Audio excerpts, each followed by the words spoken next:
ముక్కోటి ఏకాదశి సందర్భంగా తిరుమల ఆలయం దేదీప్యమానంగా ముస్తాబవుతోంది. ముఖ్యంగా వైకుంఠ ఏకాదశి అంటేనే తెలుగు రాష్ట్రాల నుంచే కాకుండా ఇతర రాష్ట్రాల నుంచి భక్తులు అత్యంత భక్తి శ్రద్ధలతో తిరుమలకు వస్తూ ఉంటారు.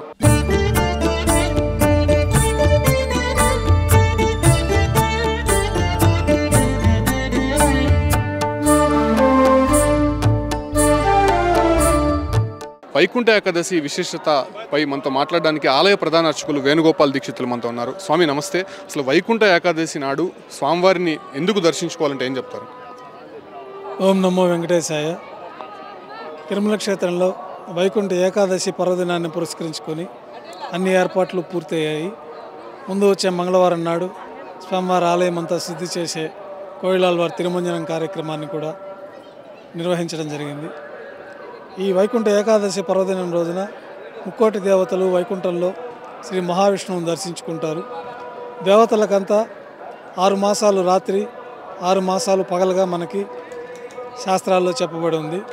ఆ ప్రకారమే మనము దక్షిణాయనము ఉత్తరాయణము అనే 2 కాలాలని పాటిస్తూ ఉంటాము. దక్షిణాయనమంతా దేవతలకి రాత్రిగాను, ఉత్తరాయణమంతా పగలుగాను మనకి పంచాంగంలో చెప్పబడింది. ఆ విధంగా ముక్కోటి దేవతలు ఆషాఢ శుద్ధ ఏకాదశి నాడు నిద్రకు ఉపక్రమిస్తారు. కార్తీక శుద్ధ ఏకాదశి నాడు ఉత్తాన ఏకాదశి అంటారు. ఆ రోజున నిద్ర మేల్కొంటారు. ఈ వైకుంఠ ఏకాదశి పర్వదినం రోజున నిద్ర మేల్కొని కాలకృత్యాలు తీర్చుకొని ముక్కోటి దేవతలకి దర్శనాన్ని ప్రసాదిస్తారు. కాబట్టి ఈ యొక్క పర్వదినాన్ని వైష్ణవాలయాల్లో అత్యంత వైభవంగా నిర్వహించుకుంటూ స్వామివారి దర్శనం చేసుకుంటూ ఉంటారు. కొంతమంది 24 ఏకాదశులు వ్రతాలు కూడా నిర్వహించుకుంటూ ఉంటారు. అట్లా 24 నిర్వహించలేని వారు కూడా ఈ ఒక వైకుంఠ ఏకాదశి ద్వాదశి రోజున ఈ వ్రతాన్ని నిర్వహించి ద్వాదశి రోజున వ్రతం పూర్తి చేసుకొని స్వామివారి అనుగ్రహానికి పొందే కార్యక్రమాలు కూడా కొంతమంది వారి సాంప్రదాయాలను అనుసరించి నిర్వహించుకుంటూ ఉంటారు. ఎంతోమంది భక్తి శ్రద్ధలతో తిరుమలకు వస్తూ ఉంటారు. అసలు ఉత్తర ద్వారం గుండా వెళ్ళి స్వామివారిని దర్శించుకుంటే ఎటువంటి ఫలితాలు వస్తాయంటారు? ఉత్తర ద్వారంలో కొన్ని ఆలయాల్లో సాంప్రదాయం ఉంది. శ్రీరంగంలో అటువంటి సాంప్రదాయం ఉంది. ఉత్తర ద్వారాలయంలో విష్ణు చిత్తుడికి భగవంతుడు మోక్షాన్ని ప్రసాదించాడని ఆ యొక్క ఉత్తర ద్వార దర్శనం అనే ప్రత్యేక కార్యక్రమాన్ని నిర్వహిస్తూ ఉంటారు. మన ఆలయ సాంప్రదాయం ప్రకారం వైకుంఠ ద్వార ప్రదక్షిణ మార్గంలో ఆ రోజు ప్రదక్షిణ చేసుకొని స్వామివారిని దర్శించుకొని ప్రదక్షిణ చేసుకునే సాంప్రదాయాన్ని మనసు కొనసాగించుకుంటూ ఉన్నాం. ఎటువంటి ఫలితాలు వస్తాయంటారు? చాలామంది భక్తులు నడక మార్గం గుండా అనేక కిలోమీటర్ల దూరం నుంచి కూడా వస్తూ ఉంటారు కదా, ఎలాంటి ఫలితాలు ఉంటాయంటారు? విష్ణు పర్వదినాలు ముఖ్యంగా విష్ణు పర్వదినాల్లో స్వామిని దర్శించుకుంటే అధిక ఫలితాలు ఉంటాయన్నది మనకి శాస్త్రాలు చెప్పబడి ఉన్నది. సో ఫైనల్గా గతంలో చూసుకుంటే వైకుంఠ ఏకాదశి ద్వాదశి 2 రోజులు మాత్రమే వైకుంఠ ద్వారాలు తెరిచిపెడుతున్నాయి. కనీసం ఇప్పుడు భక్తులు రద్దీ కారణంగా మరో 8 రోజులు కూడా పొడిగించారు. అదేమన్నా ఆలయ నిబంధనలకు కానీ లేదంటే వైకానస ఆగమ శాస్త్రానికి సంబంధించి ఏదైనా తప్పులు ఏమన్నా ఉన్నాయా, లేకపోతే దాన్ని కొనసాగించవచ్చా? వైకుంఠ ఏకాదశి పర్వదినాన్ని పురస్కరించుకొని మనకి ఇంతకుముందు చెప్పుకున్నట్టుగా 6 నెలలు దక్షిణాయనము 6 నెలలు ఉత్తరాయణము. కాకపోతే గతంలో మనం ఏకాదశి పర్వదినం మాత్రమే ఈ యొక్క ద్వార ప్రదక్షిణ మార్గం ఉండేది.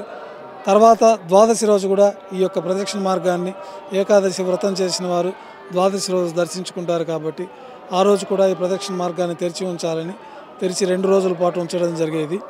తర్వాత కాలక్రమేణా భక్తుల సంఖ్య ఎక్కువ అవ్వడం, ఆ ప్రదక్షిణ మార్గంలో ప్రదక్షిణ చేసుకుంటే వారికి సమస్త దోషాలు తొలగిపోతాయని విశ్వాసంతో ఎక్కువ తొక్కిసలాట్లు జరుగుతూ భక్తులందరూ అసంతృప్తిగా ద్వార ప్రదక్షిణ మార్గం గుండా ప్రదక్షిణం చేసుకోలేకపోయామనే దీనితో ఉన్నందువలన తిరుమల తిరుపతి దేవస్థానం వారు 3 రోజుల పాటు 10 రోజుల పాటు ఈ వైకుంఠ ద్వార ప్రదక్షిణ మార్గాన్ని తెరిచి ఉంచి, అంటే మనకి వైష్ణవ సాంప్రదాయాల్లో కూడా రాపత్తు పగలపత్తు అనే అధ్యయనోత్సవాలు కూడా నిర్వహిస్తూ ఉంటారు.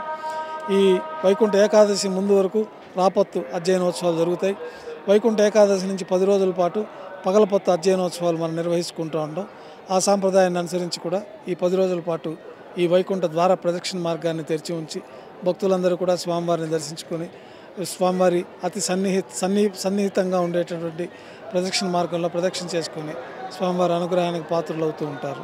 ధన్యవాదాలు స్వామి, థ్యాంక్ యూ. సో చూస్తున్నాం కదా, వైకుంఠ ద్వార దర్శనానికి సంబంధించి ఇప్పటికే ఆలయంలో అన్ని ఏర్పాట్లు కూడా పూర్తి చేశారు. ముఖ్యంగా సంవత్సరానికి ఒకసారి వచ్చేటువంటి ఈ ఒక ఉత్తర ద్వార దర్శనానికి సంబంధించి భక్తులు ఆ రకంగా దర్శనం చేసుకుంటే నిజంగా వైకుంఠ ప్రాప్తి కలుగుతుందని చెప్పి కూడా ఆలయ ప్రధాన అర్చకులు వేణుగోపాల్ దీక్షితులు స్పష్టం చేస్తున్నారు.